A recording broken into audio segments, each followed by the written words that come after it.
Dear friends, இது உங்கள் ஆக்சிடெண்ட்டுக்கு no சொல்லு. இன்றைக்கி நம்ம ரம்பிள் ஸ்ட்ரைப்ஸ் பற்றி தெரிஞ்சுக்க போகிறோம்.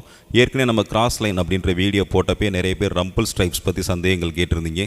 கிராஸ் லைனுக்கும் ரம்பிள் ஸ்ட்ரைப்ஸ்க்கும் உள்ள வித்தியாசம் என்ன அப்படின்னா, கிராஸ் லைன்ஸ் அப்படின்றது ரோட்டில் வரையப்படக்கூடிய கோடுகளுக்குரிய விளக்கத்தை சொன்ன வீடியோ. ரம்பிள் ஸ்ட்ரைப்ஸ் அப்படின்றது கோட்டினுடைய அமைப்பு, அதாவது ஸ்ட்ரக்சர் ஆஃப் த லைன் அப்படின்னு சொல்லுவோம். அந்த கோடு என்ன விதத்தில் அமைச்சிருக்கிறாங்க, அதனுடைய வடிவத்தை பற்றி தெரிஞ்சுக்கிறதா ரம்பிள் ஸ்ட்ரைப்ஸ். ரம்பிள் ஸ்ட்ரைப்ஸ் அப்படின்றது தெர்மோ பிளாஸ்டிக் ரப்பர் என்ற பொருளை கொண்டு ரோட்டில் அந்த கோடுகள் வரையப்படுது. அது ரோட்டோட லெவல்லேருந்து சரியாக ஒரு 5 mmலேருந்து 6 mm திக்னஸ் வரைக்கும் அது இருக்கும்.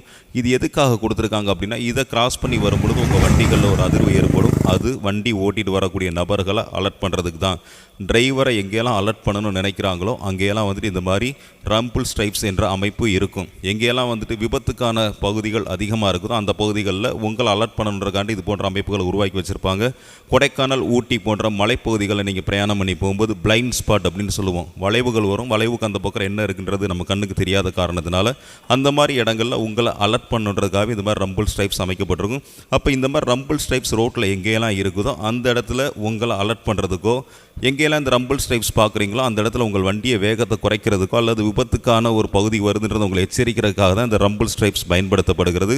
இனிமேல் ரோட்டில் நீங்கள் அந்த ரம்பிள் ஸ்ட்ரைப்ஸ் பார்க்கும்போது நம்ம கவனித்து போக வேண்டிய இடம் வந்திருக்குது, ஏதோ ஒரு காரணத்துக்காக நம்மளை வந்து எச்சரிக்கிறாங்க அப்படின்றத புரிஞ்சுக்கிட்டு அந்த இடத்துல என்ன மாதிரி சூழ்நிலைகள் இருக்குது அப்படின்றத பார்த்து நீங்கள் கவனமாக உங்கள் வண்டியை ஓட்டினீங்கன்னா உங்கள் பயணம் எப்பொழுதுமே இனிமையான பயணமாக இருக்கும். மீண்டும் ஒரு நல்ல தகவலோடு அடுத்த வீடியோவில் உங்களை மீட் பண்ணுறேன். இது உங்கள் ஆக்சிடெண்ட்டுக்கு நோ சொல்லு.